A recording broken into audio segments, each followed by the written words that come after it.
بسم اللہ الرحمن الرحیم۔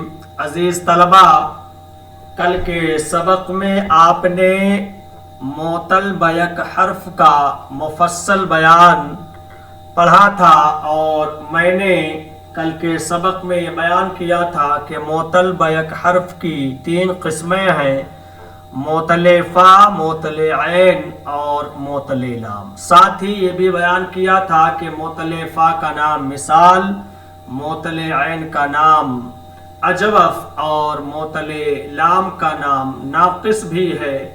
اور آج کے سبق میں ہم بات کریں گے معطل بدو حرف کے بارے میں۔ کل کے سبق میں ہی آپ نے پڑھا تھا کہ اگر کلمہ کے اندر 2 حروف علت ہوں تو اسے معطل بدو حرف کہتے ہیں، اور یہاں سے معطل بدو حرف کی بات شروع کر رہے ہیں۔ فرماتے ہیں معطل بدو حرف را لفیف گویند۔ معطل بدو حرف کو لفیف کہتے ہیں۔ لفیف آرا گویند کہ درو 2 حرف علت واقع شوند۔ لفیف بر 2 قسم است مفروق و مقرون۔ لفیف اس کو کہتے ہیں کہ جس میں 2 حرف علت واقع ہوں۔ لفیف 2 قسم پر ہے، مفروق اور مقرون۔ تو یہاں پر صاحب کتاب نے بیان کیا کہ معطل بدو حرف کو لفیف بھی کہتے ہیں، اور لفیف کی 2 قسمیں ہیں: لفیف مفروق، لفیف مقرون۔ آگے اس کی تعریف بیان کر رہے ہیں۔ لفیف مفروق است کہ در مقابلہ فا و لام کلمہ او حرف علت واقع شود، چون وقیون و وقع در اصل وقیا بود۔ لفیف مفروق وہ ہے جس کے فا اور لام کلمہ کے مقابلہ میں حرف علت واقع ہو، جیسے وقیون اور وقع جو اصل میں وقع تھا۔ وقیون میں آپ دیکھیے واو قاف یا 3 حروف ہیں، اور فا کلمہ میں واو اور لام کلمہ میں حرف علت ہے۔ اسی طرح وقع کی اصل وقیا ہے، اور وقیا میں بھی 3 حروف ہیں۔ فا کلمہ اور لام کلمہ میں حرف علت ہے، فا کلمہ میں واو اور لام کلمہ میں حرف علت یا ہے۔ تو لفیف مفروق اسے کہا جاتا ہے کہ جس کے فا کلمہ اور لام کلمہ کے مقابلہ میں حرف علت واقع ہو۔ لفیف مقرون است کہ در مقابلہ عین و لام کلمہ او حرف علت واقع شود، چون تیون در اصل تو یون بود و توا در اصل تاوایا بود۔ لفیف مقرون وہ ہے جس کے عین کلمہ اور لام کلمہ کے مقابلہ میں حرف علت واقع ہو، جیسے تیون جو اصل میں تو یون ہے، اور توا جو اصل میں تاوایا تھا۔ یہاں تیون کی اصل تعین میں دیکھیے 3 حروف تو واو یا ہے، اور عین کلمہ واو اور لام کلمہ یا یہ حرف علت ہے۔ اسی طرح توا کی اصل تویا میں 3 حروف ہیں، عین کلمہ اور لام کلمہ دونوں میں حرف علت ہے، عین کلمہ میں واو اور لام کلمہ میں حرف علت یا موجود ہے، اسی لیے اسے لفیف مقرون کہا جاتا ہے۔ آگے آپ تنبیہ کو دیکھیے۔ تنبیہ میں بتا رہے ہیں کہ اس سے پہلے مصنف نے جہاں جہاں بھی حرف علت کی بات کی ہے تو معطل کی قسموں میں معطل واوی کو بیان کیا، معطل یائی کو بیان کیا۔ واو حرف علت کی طرف نسبت کرتے ہوئے واوی، اور یا حرف علت کی طرف نسبت کرتے ہوئے یائی کہا جاتا ہے۔ لیکن ایک حرف علت ہے الف، اس کی طرف نسبت کرتے ہوئے معطل الفی کیوں نہیں کہا گیا؟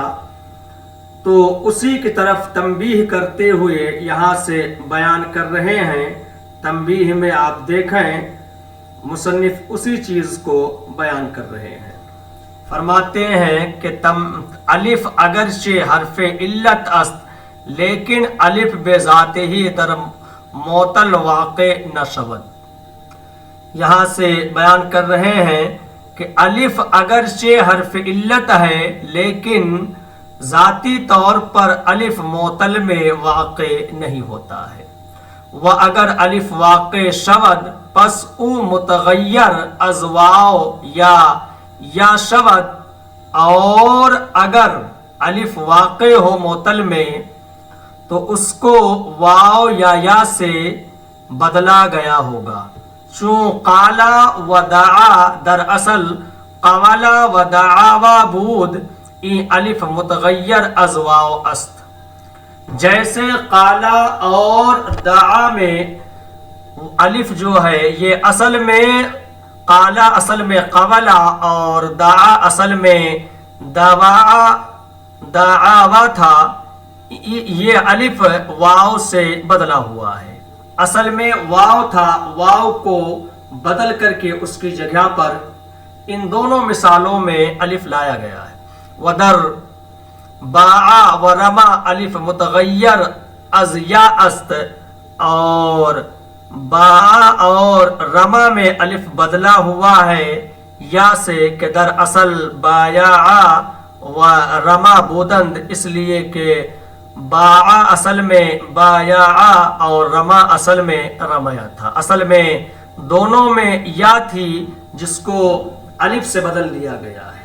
پس ازیں وجہ معطل واوی و معطل یائی گویند معطل الفی نہ گویند، اسی وجہ سے کہ الف بذات ہی معطل میں واقع نہیں ہوتا ہے، اسی وجہ سے معطل واوی اور معطل یائی تو کہتے ہیں لیکن ماہرین صرف معطل الفی نہیں کہتے ہیں، لیکن نزد نحویہ معطل فقط اورا گویند کہ در مقابلہ لام کلمہ او حرف علت بود، لیکن نحویوں کے نزدیک معطل صرف اس کو کہتے ہیں کہ جس کے لام کلمہ کے مقابلہ میں حرف علت ہو۔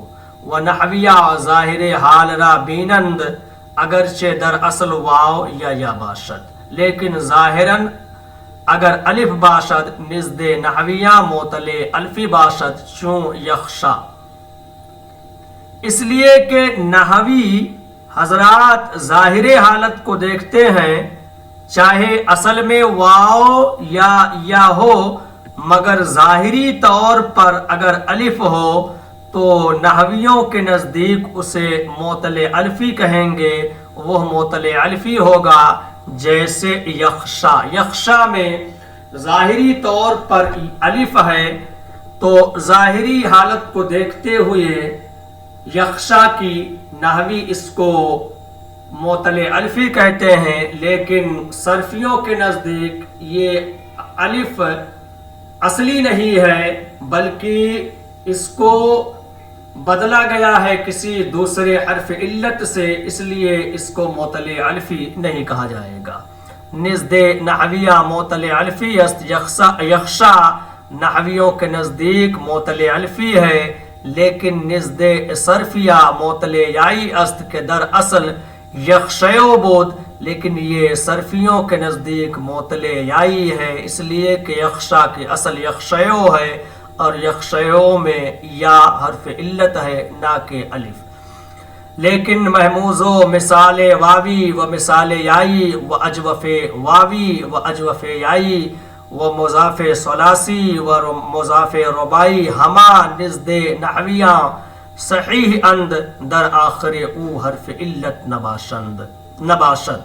یہاں سے بیان فرما رہے ہیں کہ صرفیوں کے نزدیک محموز جس میں حمزہ ہو، مثال واوی اور مثال یائی یعنی جس کے فا کلمہ میں حرف علت واو اور یا ہو، اجوف واوی و اجوف یائی جس کے عین کلمہ میں حرف علت واو اور یا ہو، اسی طرح سے مضاف ثلاثی اور مضاف رباعی، یہ ساری قسمیں نزد نحویاں صحیح اند نحویوں کے نزدیک صحیح ہیں، اس لیے کہ ان کے آخر میں حرف علت نہیں ہے، در آخر او حرف علت نباشد، اس کے آخر میں حرف علت نہیں ہے، اس لیے کہ صحیح نحویوں کے نزدیک اسی کو کہا جاتا ہے جس کے آخر میں حرف علت نہ ہو۔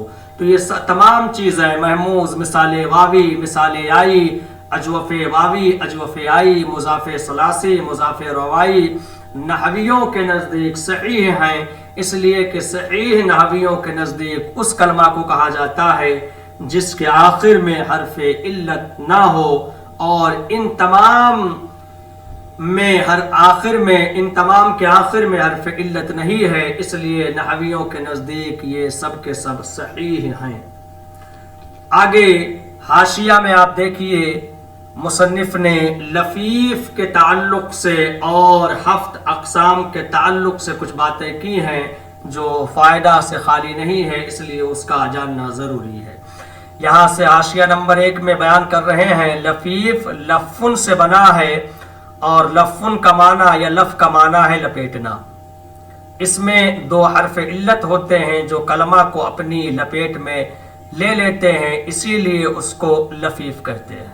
تو لفیف کا معنی یہاں سے بیان کیا، لغوی معنی کہ لغت میں لفیف کا بنا ہے لفن سے، اور لفن کا معنی ہے لپیٹنا، اور لفیف کو لفیف اس لیے کہتے ہیں کہ اس میں 2 حرف علت کلمہ کو اپنی لپیٹ میں لے لیتے ہیں۔ اسی طرح سے آگے لفیف مفروق کے بارے میں بیان کر رہے ہیں۔ مفروق کا معنی ہوتا ہے جدا کیا ہوا، اس میں حرف علت فا اور لام کلمہ میں ہوتا ہے، اس لیے حرف علت جدا ہونے کی وجہ سے اسے مفروق کہا جاتا ہے۔ اور مقرون کا معنی ہے ملا ہوا، اس میں حرف علت عین اور لام کلمہ میں متصل یعنی ملا ہوا ہونے کی وجہ سے مقرون کہلاتا ہے۔ اسم اور فعل میں یہ صورت پائی جاتی ہے جیسے تعین اور تعین، لیکن فا اور عین کلمہ میں حرف علت واقع ہو کر لفیف مقرون صرف اسم میں ہوتا ہے، جیسے یومن، یومن میں یا اور واو فا اور عین کلمہ کی جگہ حرف علت ہے، اور یہ صرف اسم میں ہوتا ہے۔ آگے فائدہ ذکر کر رہے ہیں، فائدے میں آپ دیکھیے 7 اقسام میں وجہ حصر یہ ہے۔ 7 اقسام جو آگے مصنف نے اس بیان کیا ہے، اس سے پہلے مصنف نے جو بیان کیا تھا 7 اقسام، جس میں صحیح محموز، معتل مضاف اور معتل محموز کی قسمیں وغیرہ داخل ہیں، ان 7 قسموں میں وجہ حصر، ان 7 قسموں کی وجہ حصر یہاں سے بیان کر رہے ہیں۔ وجہ حصر یہ ہے کہ ہر کلمہ خالی نہیں، اس کے حروف اصلیہ کے مقابل میں حرف علت ہوگا یا نہیں۔ اگر حرف علت ہو تو 1 ہوگا یا 2 ہوں گے، اگر 1 ہو اور فا کلمہ کے مقابل ہو تو مثال، اور اگر عین کلمہ کے مقابل ہو تو اجوف، اور اگر لام کلمہ کے مقابل ہو تو ناقص، اور اگر 2 حرف علت ہوں تو ان دونوں کے درمیان حرف صحیح ہوگا یا نہیں، اگر ہو تو لفیف مفروق، اور اگر نہ ہو تو لفیف مقرون۔ اور اگر حروف صحیحہ کے مقابل حرف علت نہ ہو پس نہیں خالی، یا ایسا حرف ہوگا جو حکم حرف علت میں ہوگا یا نہیں، اگر نہ ہوا تو صحیح، اور اگر ہو تو دیکھیں حرف تضعیف ہے یا حمزہ، اول مضاف ثانی محموز۔ یہاں تک مصنف نے 7 قسموں میں وجہ حصر بیان کی، اور آگے ہر ایک کی وجہ تسمیہ بیان کر رہے ہیں۔ صحیح کا معنی ہے درست ہونا، چونکہ اس کے حروف اصلیہ میں کوئی حرف علت نہیں ہوتا ہے، اس لیے یہ کلمہ علت بیماری سے بچا ہوا ہوتا ہے، لہٰذا یہ صحیح کہلاتا ہے۔ محموز کا معنی ہے حمزہ دیا ہوا، اس میں چونکہ حمزہ آتا ہے لہٰذا محموز کہلاتا ہے۔ اکرمہ میں اگرچہ حمزہ ہے لیکن محموز نہیں، کیونکہ وہ حروف اصلیہ کے مقابل نہیں۔ مضاف بنا ہوا ہے ضعیفن سے، جس کا معنی ہے 2 چند یا 6 چند وغیرہ کیا ہوا، اس میں بھی چونکہ 2 حرف ایک جنس کے ہوتے ہیں لہٰذا اس کو مضاف کہتے ہیں۔ مثال بنا ہوا ہے مثل سے، یہ چونکہ صحیح کے مثل ہوتا ہے کیونکہ اس میں علال یعنی تعلیل بہت کم ہوتا ہے، علال بہت کم ہوتا ہے یعنی تعلیل بہت کم ہوتی ہے، لہٰذا اس کو مثال کہا گیا کیونکہ صحیح میں علال نہیں ہوتا ہے، اس میں کم ہوتا ہے، لہٰذا مثل صحیح ہو گیا۔ اجوف بنا ہوا ہے جوف سے، اس کا معنی ہے پیٹ، جس طرح پیٹ اندر سے خالی ہے اسی طرح اجوف کا درمیان یعنی عین کلمہ حرف صحیح سے خالی ہوتا ہے۔ ناقص کا معنی ہے دم بریدہ، دم کٹا ہوا، چونکہ اس کا لام کلمہ حرف علت ہوتا ہے یعنی حرف صحیح سے اس کا آخر کٹا ہوا ہوتا ہے، اس لیے اس کو ناقص کہا جاتا ہے۔ تو اس حاشیہ کے اندر بڑی قیمتی بات بیان کی گئی ہے، حاشیہ کو نظر انداز بالکل نہ کریں، اس کو بغور پڑھیں اور پڑھنے کے بعد ہر ایک کی لغوی تعریف، ہر ایک کی وجہ تسمیہ اور 7 اقسام میں وجہ حصر جو بیان کی گئی ہے اس کو زبانی یاد کرنے کی کوشش کریں۔ اب آگے سے ہم اصل کتاب جو میزان الصرف ہے اس کو ہم شروع کریں گے انشاءاللہ العزیز۔ ابھی تک آپ نے یہ مقدمہ پڑھا جو میزان الصرف کے شروع میں لگایا گیا ہے، یہ مقدمہ اصل کتاب میں موجود نہیں تھا، بعد میں اس کے ساتھ ملایا گیا ہے، لیکن یہ مقدمہ بہت ہی فائدہ مند ہے، اس لیے اس کے اسباق کا ایک سلسلہ میں نے اصل کتاب شروع کرنے سے پہلے شروع کیا تھا۔ آج مقدمہ ختم ہوا، اب انشاءاللہ العزیز کل کے سبق سے ہم اصل کتاب میزان الصرف کو شروع کریں گے۔